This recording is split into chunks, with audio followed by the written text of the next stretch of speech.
ನಮಸ್ಕಾರ ಸ್ನೇಹಿತರೆ, ನಾನು ಹನುಮಂತ್ ಮಾಗಿ. ನಿಮಗೆಲ್ಲರಿಗೂ ಕೂಡ ಗೊತ್ತಿರೋ ಹಾಗೆ ಮೈಸೂರಿನಲ್ಲಿ ಒಂದು ನಡೆಯಬಾರದಂಥ ಘಟನೆ ನಡೆದು ಹೋಗಿದೆ.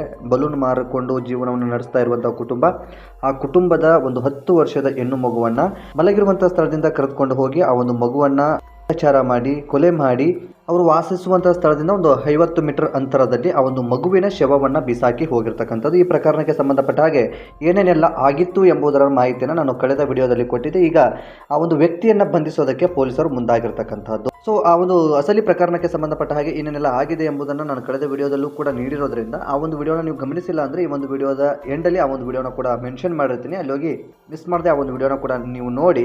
ಯಾಕೆ ಅಂತಂದರೆ ನಿಮಗೆ ಅಸಲಿ ಸತ್ಯಾಸತ್ಯತೆ ಏನಾಗಿದೆ, ಏನಾಗಿತ್ತು ಎಲ್ಲವೂ ಕೂಡ ಗೊತ್ತಾಗೋದಕ್ಕೆ ಸಾಧ್ಯ ಆಗುತ್ತೆ. ಈಗ ನಾನು ಹೆಚ್ಚು ವಿವರವನ್ನು ಮಾಡೋದಕ್ಕೆ ಹೋಗೋದಿಲ್ಲ. ಬದಲಿಗೆ ಈ ಒಂದು ವ್ಯಕ್ತಿಯನ್ನು ಹೇಗೆ ಬಂಧಿಸಿದ್ರು, ಈ ವ್ಯಕ್ತಿ ಯಾವ ರೀತಿಯಾಗಿ ಪರಾರಿಯಾಗಿದ್ದ, ಆ ಒಂದು ಸಂದರ್ಭದಲ್ಲಿ ಏನೇನೆಲ್ಲ ಆಯಿತು, ಈ ಒಂದು ಸ್ಥಳಕ್ಕೆ ರಾಜಕಾರಣಿಗಳು ಯಾಕೆ ಬರ್ತಾ ಇಲ್ಲ, ಈ ಕುರಿತಾಗಿ ಒಂದಿಷ್ಟು ವಿಷಯವನ್ನು ಚರ್ಚೆ ಮಾಡ್ತಾ ಹೋಗೋಣ. ಸ್ನೇಹಿತರೆ, ನೀವೇನಾದರೂ ಮೊದಲ ಸಲ ನಮ್ಮ ಚಾನಲ್ ನೋಡ್ತಾ ಇದ್ದರೆ ಈ ಕೂಡಲೇ ಸಬ್ಸ್ಕ್ರೈಬ್ ಮಾಡಿ. ಹೆಚ್ಚಿನ ವಿಡಿಯೋಗಳಿಗಾಗಿ ನೋಟಿಫಿಕೇಷನ್ ಬೆಲ್ ಐಕನ್ ಕೂಡ ಕ್ಲಿಕ್ ಮಾಡಿಕೊಳ್ಳಿ. ಸ್ನೇಹಿತರೆ, ಅಂದ ಹಾಗೆ ನಿನ್ನೆ ಒಂದು ದೂರು ಕೂಡ ದಾಖಲಾಗುತ್ತೆ. ನಮ್ಮ ಮಗಳು ಕಾಣೆಯಾಗಿದ್ದಾಳೆ ಅನ್ನೋ ರೀತಿಯಲ್ಲಿ. ಅದೇ ರೀತಿಯಾಗಿ ಪೊಲೀಸರು ಈ ಒಂದು ದೂರನ್ನು ಸ್ವೀಕಾರ ಮಾಡಿದ ನಂತರ ತನಿಖೆಯನ್ನು ಆರಂಭಿಸ್ತಾರೆ. ತನಿಖೆ ಆರಂಭವಾಗುವಂತಹ ಸಂದರ್ಭದಲ್ಲಿ ಮೇಲ್ನೋಟಕ್ಕೆ ಈ ಮಗುವನ್ನು ಅತ್ಯಾಚಾರ ಮಾಡಿ ಬಿಸಾಕಲಾಗಿದೆ ಅನ್ನೋ ರೀತಿಯಲ್ಲಿ ಗೊತ್ತಾಗುತ್ತೆ. ಅದೇ ರೀತಿಯಾಗಿ ಆ ಮಗು ಅರೆನಗ್ನದಲ್ಲಿ ಇರುತ್ತೆ, ಮೇಲೆ ಬಟ್ಟೆ ಇರುತ್ತೆ, ಕೆಳಗಡೆ ಬಟ್ಟೆ ಇರೋದಿಲ್ಲ. ಈ ರೀತಿಯಾಗಿ ಆ ಒಂದು ಪರಿಸ್ಥಿತಿಯಲ್ಲಿ ಆ ಮಗು ಸಿಗುತ್ತೆ. ಆ ಒಂದು ಸಂದರ್ಭಕ್ಕೆ ಪೊಲೀಸರು ಅದನ್ನು ಗಮನಿಸಿರ್ತಕ್ಕಂತಹ ಪೊಲೀಸರು ಆರೋಪಿಯ ಪತ್ತೆಗೆ ಬಲೆಯನ್ನು ಬೀಸ್ತಾರೆ. ಅದಾದ ಬಳಿಕ ಸುತ್ತಮುತ್ತಲಿನ CCTV ಫುಟೇಜ್ಗಳನ್ನು ಗಮನಿಸ್ತಾರೆ. ಎಲ್ಲವನ್ನು ಕೂಡ ಗಮನಿಸಿದ ನಂತರ ಆರೋಪಿಯ ಪತ್ತೆ ಹತ್ತುತ್ತೆ. ಅಂದಹಾಗೆ ಈ ಒಂದು ವ್ಯಕ್ತಿ ಯಾರು, ಎಲ್ಲಿಂದ ಬಂದ, ಹೇಗೆ ಬಂದ, ಸೊ ಇವನ ಉದ್ದೇಶ ಏನಾಗಿತ್ತು, ಈ ಕುರಿತಾಗಿ ಮಾಹಿತಿಯನ್ನು ಕಲೆ ಹಾಕೋದಕ್ಕೆ ಪ್ರಾರಂಭಿಸ್ತಾರೆ. ಕೇವಲ ಒಂದೇ ಒಂದು ದಿನದಲ್ಲಿ ಆ ಒಂದು ವ್ಯಕ್ತಿಯನ್ನು ಬಂಧಿಸೋದಕ್ಕೆ ಮುಂದಾಗ್ತಾರೆ. DCP RN ಬಿಂದುಮಣಿ, ಅದೇ ರೀತಿಯಾಗಿ KS ಸುಂದರ್ರಾಜ್ ಭೇಟಿ ನೀಡುತ್ತಾರೆ. CCTV ಕ್ಯಾಮೆರಾದ ದೃಶ್ಯಗಳನ್ನು ಪರಿಶೀಲಿಸಿದಾಗ ಶಂಕಿತನ ಚಲನವಲನಗಳು ಪತ್ತೆ ಆಗುತ್ತೆ. ಹಾಗಾಗಿ ಈ ಒಂದು ವ್ಯಕ್ತಿಯ ಬಲೆಯನ್ನು ಬೀಸ್ತಾರೆ. ಈ ಒಂದು ವ್ಯಕ್ತಿಯ ಹಿನ್ನೆಲೆಯನ್ನು ಗಮನಿಸ್ತಾ ಹೋಗ್ತಾರೆ. ಈ ಒಂದು ವ್ಯಕ್ತಿ 2 ವರ್ಷಗಳ ಕಾಲ ಯಾವುದೋ ಒಂದು ಕೇಸ್ನಲ್ಲಿ ಜೈಲಿನಲ್ಲಿ ಇದ್ದ. ಅದೇ ರೀತಿಯಾಗಿ ಈಗ ರಿಲೀಸ್ ಕೂಡ ಆಗಿದ್ದ. ಈ ವ್ಯಕ್ತಿ ಮದ್ಯವ್ಯಸನಿಯಾಗಿದ್ದು ಅಲ್ಲಿ ಇಲ್ಲಿ ತಿರುಗಾಡಿಕೊಂಡಿದ್ದ. ನಿಖರವಾಗಿ ಮನೆಗಳಲ್ಲಿ ಇರುವಂಥದ್ದಾಗಲಿ ಅಥವಾ ಮನೆಯವರಿಗೆ ಬೇಕಾಗಿರುವಂಥ ಕೆಲಸಗಳನ್ನು ಈ ವ್ಯಕ್ತಿ ಮಾಡಿಲ್ಲ ಅನ್ನೋದು ಮೂಲಗಳಿಂದ ಗೊತ್ತಾಗುತ್ತೆ. ಅದಾದ ಬಳಿಕ ಈ ವ್ಯಕ್ತಿಯನ್ನು ಬಂಧಿಸೋದಕ್ಕೆ ಪೊಲೀಸರು ಕೂಡ ಮುಂದಾಗ್ತಾರೆ. ಅದಾದ ಬಳಿಕ ಅಲ್ಲಿ ಒಂದಿಷ್ಟು ಡ್ರಾಮಾ ಕೂಡ ನಡೆದೋಗ್ಬಿಡುತ್ತೆ. ಏನಾಗುತ್ತೆ ಅಂತಂದರೆ ಆ ಒಂದು ವ್ಯಕ್ತಿಯನ್ನು ಬಂಧಿಸಿ ಕರೆದುಕೊಂಡು ಬರಬೇಕಾದಂಥ ಸಂದರ್ಭದಲ್ಲಿ ಆ ವ್ಯಕ್ತಿ ಎಸ್ಕೇಪ್ ಆಗೋದಕ್ಕೆ ಪ್ರಾರಂಭಿಸ್ತಾನೆ, ಎಸ್ಕೇಪ್ ಆಗೋದಕ್ಕೆ ಪ್ರಯತ್ನ ಪಡ್ತಾನೆ. ಆಗ ಪೊಲೀಸರು, ಅಲ್ಲಿರ್ತಕ್ಕಂಥ ಪೊಲೀಸರು ತಮ್ಮ ಕೈಯಲ್ಲಿರುವಂಥ ಗನ್ನನ್ನು ತೆಗೆದುಕೊಂಡು ಆ ಒಂದು ವ್ಯಕ್ತಿಯ ಕಾಲಿಗೆ ಶೂಟನ್ನು ಮಾಡ್ತಾರೆ. ಅಂದರೆ ಆ ವ್ಯಕ್ತಿ ಕಾಲಿಗೆ ಹೊಡಿತಾರೆ. ಅದಾದ ಬಳಿಕ ಅವನು ಓಡಿ ಹೋಗೋದಕ್ಕೆ ಸಾಧ್ಯವಾಗೋದಿಲ್ಲ. ಆ ಒಂದು ವ್ಯಕ್ತಿಯನ್ನು ಒಂದು ಖಾಸಗಿ ಆಸ್ಪತ್ರೆಯಲ್ಲಿ, ಅಂತಂದರೆ ಮೈಸೂರಿನ KR ಆಸ್ಪತ್ರೆಯಲ್ಲಿ ಅವನಿಗೆ ಚಿಕಿತ್ಸೆ ಕೂಡ ಕೊಡಿಸ್ತಾ ಇದ್ದಾರೆ. ಅಸಲಿಗೆ ಇನ್ನೊಂದಿಷ್ಟು ವಿಷಯವನ್ನು ಗಮನಿಸ್ತಾ ಹೋಗೋಣ. ಸ್ನೇಹಿತರೆ, ಈ ಒಂದು ಆರೋಪಿ ಆಗಿರ್ತಕ್ಕಂತಹ ಕಾರ್ತಿಕ್ ಏನಿದ್ದಾನೆ, ಒಂದು ರಾತ್ರಿಯಲ್ಲಿ ಬಂದಿರ್ತಾನೆ. ಆ ಮಗುವನ್ನು ಕರೆದುಕೊಂಡು ಹೋಗ್ತಾನೆ. ಕರೆದುಕೊಂಡು ಹೋಗಿ ಅವಳ ಜೊತೆ ಇರಬಾರ್ದ ರೀತಿಯಲ್ಲಿ, ಅವಳ ಜೊತೆ ನಡೆದುಕೊಳ್ಳಬಾರ್ದ ರೀತಿಯಲ್ಲಿ ನಡೆದುಕೊಂಡು ಕೊನೆಗೆ ಅವಳನ್ನು ಕೊಲೆ ಮಾಡಿ ಬಿಸಾಕಿ ಹೋಗಿರ್ತಾನೆ. ಅದಾದ ಬಳಿಕ ಖಾಸಗಿ ಬಸ್ ಮೂಲಕ ಚಾಮರಾಜನಗರ ಜಿಲ್ಲೆಯ ಕೊಳ್ಳೇಗಾಲಕ್ಕೆ ಈ ಒಂದು ವ್ಯಕ್ತಿ ಹೋಗಿರ್ತಾನೆ ಎಂದು ಮಾಹಿತಿ ಕೂಡ ಲಭ್ಯವಾಗುತ್ತೆ. ಕೊಳ್ಳೇಗಾಲದಲ್ಲಿ ಸಂಜೆ ಪತ್ತೆಯಾಗಿದ್ದ ಆತನನ್ನು ವಶಕ್ಕೆ ಪಡೆದುಕೊಂಡಿರ್ತಕ್ಕಂತಹ ಪೊಲೀಸರು ರಾತ್ರಿಯ ವೇಳೆ ಆ ಒಂದು ವ್ಯಕ್ತಿಯನ್ನು ಮೈಸೂರಿಗೆ ಕರೆತರೋದಕ್ಕೆ ಪ್ರಾರಂಭಿಸ್ತಾರೆ. ಮೈಸೂರಿಗೆ ಬಂದ ವೇಳೆ ಪೊಲೀಸರಿಂದ ಆರೋಪಿ ಕಾರ್ತಿಕ್ ತಪ್ಪಿಸಿಕೊಳ್ಳಲು ಯತ್ನಿಸ್ತಾನೆ. ಆಗ ಪೊಲೀಸರು ಆರೋಪಿ ಕಾರ್ತಿಕ್ ಕಾಲಿಗೆ ಗುಂಡನ್ನು ಕೂಡ ಹೊಡಿತಾರೆ. ಸದ್ಯ ಆರೋಪಿ ಕಾರ್ತಿಕ್ಗೆ ಮೈಸೂರಿನ KR ಆಸ್ಪತ್ರೆಯಲ್ಲಿ ಚಿಕಿತ್ಸೆ ಕೂಡ ನಡೀತಾ ಇದೆ. ಈ ಒಂದು ವ್ಯಕ್ತಿಯ ಏಜ್ ಗಮನಿಸ್ತಾ ಹೋಗೋದಾದ್ರೆ ಒಂದು 30-31 ಆಸುಪಾಸಿನಲ್ಲಿ. ಸ್ನೇಹಿತರೆ, ಈ ಒಂದು ವ್ಯಕ್ತಿಯ ಒಂದು ಫೋಟೋವನ್ನು ನೀವು ಗಮನಿಸ್ತಾ ಇದ್ದೀರಿ ಅಂತ ಅಂದ್ಕೊಳ್ತೀನಿ. ಅವನನ್ನು ನೋಡಿದರೆ ಸಹಜವಾಗಿ ನಿಮ್ಗೆ ಏನು ಅನಿಸುತ್ತೆ? ದಟ್ ಮುಸ್ತಾಗಿದ್ದಾನೆ, ಚೆನ್ನಾಗಿದ್ದಾನೆ, ದುಡಿದು ತಿನ್ನೋದಕ್ಕೆ ಅಥವಾ ಸಂಸಾರವನ್ನು, ಜೀವನವನ್ನು ನಡೆಸೋದಕ್ಕೆ ಯೋಗ್ಯನಿದ್ದಾನೆ ಅನ್ನೋ ರೀತಿಯಲ್ಲಿ ಮೇಲ್ನೋಟಕ್ಕೆ ಕಾಣಿಸ್ತಾನೆ. ಆದರೆ ಇವನು ಮಾಡಿರ್ತಕ್ಕಂತಹ ಕೆಲಸ ಅಂತಿಂತಹದ್ದೇನೂ ಅಲ್ಲ. ಇವನು ಮಾಡಿರ್ತಕ್ಕಂಥದ್ದನ್ನು ಯಾರೂ ಕೂಡ ಕ್ಷಮಿಸೋದಕ್ಕೆ ಸಾಧ್ಯವಿಲ್ಲ. ಒಂದು ಮಗುವನ್ನು ಕರೆದುಕೊಂಡು ಹೋಗಿ ಆ ಮಗುವಿನ ಜೊತೆ ಆ ರೀತಿಯಾಗಿ ನಡೆದುಕೊಳ್ತಾನಲ್ಲ, ಈ ವ್ಯಕ್ತಿಗೆ ಎಂಥ ಶಿಕ್ಷೆಯನ್ನು ಕೊಡಬೇಕು ಎಂಬುದು ಗೊತ್ತಾಗ್ತಿಲ್ಲ. ಆ ಪೊಲೀಸರು ಇವನ ಕಾಲಿಗೆ ಗುಂಡನ್ನು ಹೊಡೆದಿದ್ದಾರೆ, ಬದಲಿಗೆ ಇವನ ತಲೆಗೆ ಹೊಡೆದಿದ್ರೆ ಗ್ರೇಟ್ ಆಗಿರ್ತಿತ್ತು. ಆದರೆ ಕಾನೂನಿನಲ್ಲಿ ಆ ರೀತಿಯಾದಂಥ ಅವಕಾಶಗಳಿಲ್ಲ. ಯಾಕೆಂತಂದರೆ ಅವರೇನಾದರೂ ಈ ವ್ಯಕ್ತಿಯನ್ನು ಶೂಟ್ ಮಾಡಿದರೆ, ಈ ವ್ಯಕ್ತಿ ಅಲ್ಲೇನಾದರೂ ಸಾವನ್ನಪ್ಪಿದ್ರೆ ಇಲ್ಲಿ ಎಲ್ಲವೂ ಕೂಡ ಪೊಲೀಸರ ತಲೆಗೆ ಬಂದಿರೋದು. ಪೊಲೀಸರು ಕೋರ್ಟು ಕಚೇರಿ ಅಂತ ಅಲಿಬೇಕಾಗಿರ್ತಿತ್ತು, ಪೊಲೀಸ್ ಸಸ್ಪೆಂಡ್ ಆಗಬೇಕಾಗಿರ್ತಿತ್ತು. ಇವತ್ತು ಅಂಥ ವ್ಯವಸ್ಥೆಯಲ್ಲಿ ಇದ್ದೇವೆ ನಾವು. ಇದನ್ನೆಲ್ಲರೂ ಕೂಡ ಒಪ್ಕೊಳ್ಳೇಬೇಕು. ಯಾರೂ ಕೂಡ ಇದನ್ನು ಅಪೋಸ್ ಮಾಡೋದಕ್ಕೆ ಅವಕಾಶವೇ ಇಲ್ಲ.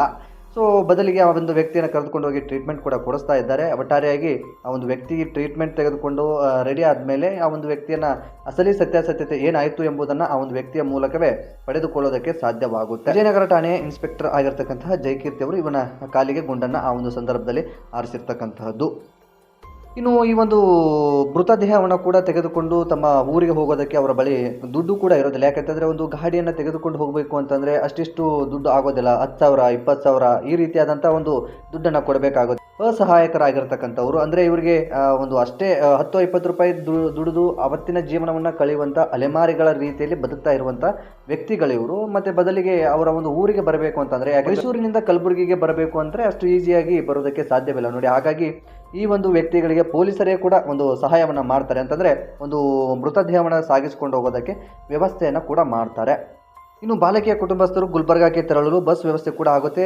ದೇವರಾಜ್ ACP ಅದೇ ರೀತಿಯಾಗಿ ರಾಜೇಂದ್ರ ಮತ್ತು ಸಿಬ್ಬಂದಿಯಿಂದ ಮಾನವೀಯತೆಯ ಒಂದು ಕೆಲಸ ಕೂಡ ಆಗುತ್ತೆ. ಇವರ ಜೊತೆಗೆ ಬೆಳಗ್ಗೆಯಿಂದನೂ ಕೂಡ ಅಂದರೆ ಈ ಒಂದು ಘಟನೆ ನಡೆದಿರ್ತಕ್ಕಂಥ ಸಂದರ್ಭದಿಂದ ಕೂಡ ಆ ಒಂದು ಮಗುವಿನ ಶವ ಸಾಗಿಸುವವರೆಗೂ ಕೂಡ ಇವರ ಜೊತೆಯಾಗಿ ನಿಂತಿರ್ತಕ್ಕಂಥ ಏಕೈಕ ವ್ಯಕ್ತಿ ಹೋರಾಟಗಾರರು ಅಂತಂದರೆ ಅದು ಮುರುಗನ್ ಅಂತ ಹೇಳಲಾಗ್ತಾ ಇದೆ. ಮುರುಗನ್ ಅವರು ಇವರ ಜೊತೆಗೆ ನಿಂತ್ಕೊಂಡು ಏನೇನೆಲ್ಲ ಆಗಬೇಕು, ಏನೇನೆಲ್ಲ ಕಾನೂನಿನ ರೀತಿಯಲ್ಲಿ ಹೋರಾಟವನ್ನು ಮಾಡಬೇಕು, ಹೇಗೆ ಹೋದರೆ ನಮಗೆ ನ್ಯಾಯ ಸಿಗೋದಕ್ಕೆ ಸಾಧ್ಯ ಎಂಬ ರೀತಿಯಲ್ಲಿ ಇವರ ಜೊತೆ ನಿಂತುಕೊಂಡು ಅವರಿಗೆ ಸಪೋರ್ಟ್ ಮಾಡಿ ಈ ಒಂದು ಮೃತದೇಹವನ್ನು ಅವರ ಊರಿಗೆ ಸಾಗಿಸುವ ನಿಟ್ಟಿನಲ್ಲಿ ಇವರು ಕೂಡ ಒಬ್ಬರು ಭಾಗಿಯಾಗಿ ಇರ್ತಕ್ಕಂತಹದ್ದು. ಸ್ನೇಹಿತರೆ, ಅಂದಹಾಗೆ ಈಗ ಒಂದು ಮುಖ್ಯವಾದ ವಿಚಾರವನ್ನು ಇಲ್ಲಿ ಚರ್ಚೆ ಮಾಡಲೇಬೇಕಾಗಿದೆ. ನಾನು ಕಳೆದ ವಿಡಿಯೋದಲ್ಲೂ ಕೂಡ ಚರ್ಚೆ ಮಾಡಿದ್ದೆ, ಈ ಒಂದು ವಿಡಿಯೋದಲ್ಲೂ ಕೂಡ ಚರ್ಚೆ ಮಾಡ್ತಾ ಇದ್ದೀನಿ. ಯಾಕೆ ಈ ಒಂದು ವಿಡಿಯೋದಲ್ಲಿ ಈ ವಿಷಯವನ್ನು ಚರ್ಚೆ ಮಾಡ್ತೀನಿ ಅಂತಂದರೆ ನಮ್ಮ ರಾಜಕೀಯ ಪರಿಸ್ಥಿತಿಗಳು ಹೇಗಿದ್ದಾವೆ ಅಂತ ನಾವು ಗಮನಿಸಲೇಬೇಕಾಗಿದೆ. ಯಾಕೆಂತಂದರೆ ನಮ್ಮ ರಾಜಕಾರಣಿಗಳು ಎಂತಹ ಪರಿಸ್ಥಿತಿಯಲ್ಲಿದ್ದಾರೆ, ಎಂತಹ ಮನಸ್ಥಿತಿಯಲ್ಲಿದ್ದಾರೆ ಎಂಬುದು ಕೂಡ ಮುಖ್ಯವಾಗುತ್ತೆ. ಈ ಒಂದು ಮಗು ಏನು ಸಾವನ್ನಪ್ಪಿದೆಯಲ್ಲ, ಅಥವಾ ಈ ಒಂದು ಸಣ್ಣ ಪುಟ್ಟ ವ್ಯಾಪಾರ ಮಾಡುವಂಥ ಒಂದು ಅಕ್ಕಿ ಪಿಕ್ಕಿ ಜನಗಳು ಅಂತ ಹೇಳಲಾಗ್ತಾ ಇದೆ. ಈ ಒಂದು ಜನರ ಮಗು ಅತ್ಯಾಚಾರ ಕೊಲೆ ಆಗಿದೆಯಲ್ಲ, ಇದಕ್ಕೆ ಸಂಬಂಧಪಟ್ಟ ಹಾಗೆ ಯಾವುದೇ ರಾಜಕಾರಣಿಗಳು ಬಂದು ತುಟಿಪಿಟಿಕ್ ಅಂತ ಇಲ್ಲ. ಕೆಲವೊಂದಿಷ್ಟು ಮಾಧ್ಯಮಗಳು ಕೂಡ ಇದರ ಬಗ್ಗೆ ಮಾತನಾಡ್ತಾ ಇಲ್ಲ. ಒಂದು ವೇಳೆ ಇದೇ ಯಾವುದಾದ್ರೂ ರಾಜಕಾರಣಿಯ ಮನೆಯಲ್ಲಿ ಆಗಿದ್ರೆ ಅಥವಾ ಯಾವುದೋ ಒಂದು ದೊಡ್ಡ ಶ್ರೀಮಂತರ ಮನೆಯಲ್ಲಿ ಆಗಿದ್ರೆ ಇದೇ ಸರ್ಕಾರದವರು ಅಥವಾ ಇದೇ ನಾಲಾಯಕ ರಾಜಕಾರಣಿಗಳು ಬರ್ತಾ ಇದ್ರು ಅಂತ ಅನ್ಸುತ್ತೆ. ಎಲ್ಲ ರಾಜಕಾರಣಿಗಳ ಬಗ್ಗೆ ನಾನು ಮಾತನಾಡ್ತಾ ಇಲ್ಲ. ಕೆಲವೊಂದಿಷ್ಟು ರಾಜಕಾರಣಿಗಳು ಈ ಹಿಂದೆ ಕೂಡ ನೀವು ಗಮನಿಸಿದ್ದೀರಿ.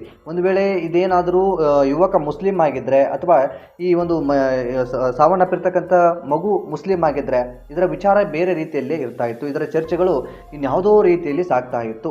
ನಾವಿಲ್ಲೆಲ್ಲರೂ ಕೂಡ ಅರ್ಥ ಮಾಡಿಕೊಳ್ಳಲೇಬೇಕಾಗಿದೆ. ರಾಜಕಾರಣಿಗಳು ತಮ್ಮ ಓಟಿನ ಗಿಮ್ಮಕ್ಕು, ತಮ್ಮ ಒಂದು 5 ವರ್ಷದ ಆಡಳಿತಕ್ಕೋಸ್ಕರ ಜನಗಳನ್ನು ಬಳಸಿಕೊಳ್ಳೋದಕ್ಕೆ ಯಾವ ರೀತಿಯಲ್ಲಿ ನಾವು ಅವರನ್ನು ಬಳಸಿಕೊಳ್ಬೇಕು, ಯಾವ ಸಂದರ್ಭದಲ್ಲಿ ಹೋದರೆ ನಮಗೆ ಒಂದು ಓಟ್ಗಳು ಬರೋದಕ್ಕೆ ಸಾಧ್ಯ ಅಥವಾ ನಮ್ಮ ಪ್ರಚಾರ ಸಿಗೋದಕ್ಕೆ ಸಾಧ್ಯ ಎಂಬುದನ್ನು ಆ ಒಂದು ವಿಚಾರವನ್ನು ಅವರು ಕಂಡುಕೊಳ್ಳದೇ ಇದ್ದರೆ ಖಂಡಿತವಾಗಿ ಅವರು ರಾಜಕಾರಣಿಗಳು ಆಗ್ತಾ ಇರಲಿಲ್ಲ. ನೀವುಗಳು ಯಾರೂ ಕೂಡ ಅವರಿಗೆ ಓಟನ್ನು ಹಾಕಿಸಿ ಅವರನ್ನು ಗೆಲ್ಲಿಸೋದಕ್ಕೂ ಕೂಡ ಸಾಧ್ಯವಾಗ್ತಾ ಇರಲಿಲ್ಲ.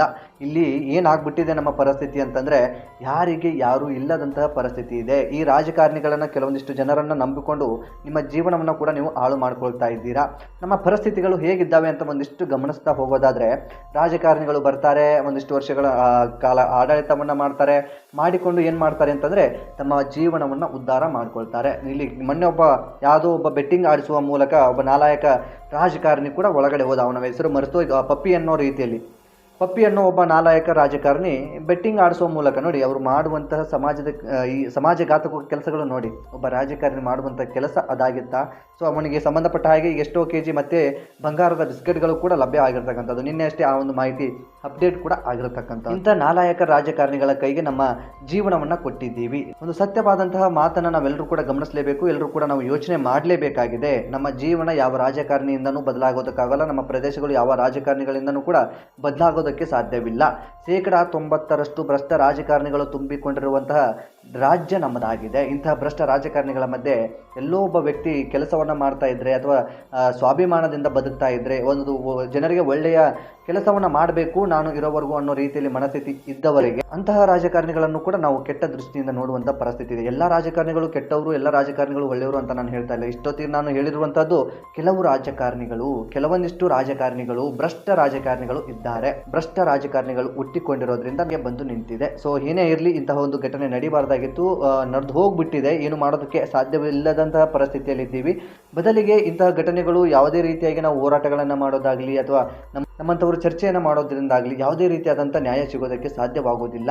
ಇಂತಹ ಘಟನೆ ನಡೆದೋಗ್ಬಿಟ್ಟಿದೆ ಅಂತ ಅಂದ ತಕ್ಷಣ ಆ ಒಂದು ತಂದೆ ತಾಯಿಗೆ ಮಗಳನ್ನು ತಂದುಕೊಡೋದಕ್ಕೆ ಕೂಡ ಯಾರಿಂದ ಸಾಧ್ಯವಿಲ್ಲ. ಸೊ ಇದಕ್ಕೆ ಸಂಬಂಧಪಟ್ಟ ಹಾಗೆ ಆರೋಪಿಯನ್ನು ಕೂಡ ಈಗ ಬಂಧಿಸುವಲ್ಲಿ ಪೊಲೀಸರು ಯಶಸ್ವಿಯಾಗಿದ್ದರೆ, ಇನ್ನು ಮುಂದಿನ ದಿನದಲ್ಲಿ ಯಾವ ರೀತಿಯಾದಂಥ ಹೇಳಿಕೆಗಳು ಸಿಗುತ್ತೆ, ಯಾವ ರೀತಿಯಾದಂಥ ಅಪ್ಡೇಟ್ಗಳು ಆಗುತ್ತೆ ಎಂಬುದನ್ನು ಎಲ್ಲರೂ ಕೂಡ ಗಮನಿಸಲೇಬೇಕಾಗಿದೆ. ಸೊ ಈ ಒಂದು ಪ್ರಕರಣದ ಬಗ್ಗೆ ನಿಮ್ಗೆ ಈ ಒಂದು ಕಾರ್ತಿಕ್ ಅನ್ನೋ ನಾಲಾಯಕನಿಗೆ ಯಾವ ರೀತಿಯಾದಂಥ ಶಿಕ್ಷೆಯನ್ನು ಕೊಡಬೇಕು ನಿಮ್ಮ ಪ್ರಕಾರ ಕಮೆಂಟ್ ಬಾಕ್ಸ್ ಅಲ್ಲಿ ಮೆನ್ಷನ್ ಮಾಡಿ. ಆದಷ್ಟು ಈ ಒಂದು ವಿಡಿಯೋನ ನಿಮ್ಮ ಫ್ರೆಂಡ್ಸ್ ಹಾಗೂ ಫ್ಯಾಮಿಲಿಗೂ ಕೂಡ ಶೇರ್ ಮಾಡಿ, ಅವರಿಗೂ ಕೂಡ ಈ ಒಂದು ಮಾಹಿತಿ ತಲುಪಲಿ. ಆ ಕಾರಣದಿಂದಾಗಿ ಈ ಒಂದು ವಿಡಿಯೋನ ಶೇರ್ ಮಾಡಿ ಅಂತ ಹೇಳೋದಕ್ಕೆ ಇಷ್ಟಪಡ್ತೀನಿ. ನೀವೇನಾದರೂ ಸಬ್ಸ್ಕ್ರೈಬ್ ಮಾಡಿಕೊಳ್ಳದೆ ನಮ್ಮ ಚಾನಲ್ನ ನೋಡ್ತಾ ಇದ್ದರೆ ಈ ಕೂಡಲೇ ಸಬ್ಸ್ಕ್ರೈಬ್ ಮಾಡಿ. ಹೆಚ್ಚಿನ ವಿಡಿಯೋಗಳಿಗಾಗಿ ನೋಟಿಫಿಕೇಷನ್ ಬೆಲ್ ಐಕನ್ ಕೂಡ ಕ್ಲಿಕ್ ಮಾಡಿಕೊಳ್ಳಿ. ಮತ್ತು ಮುಂದಿನ ವಿಡಿಯೋದಲ್ಲಿ ಸಿಗೋಣ ಸ್ನೇಹಿತರೆ. ನಮಸ್ಕಾರ.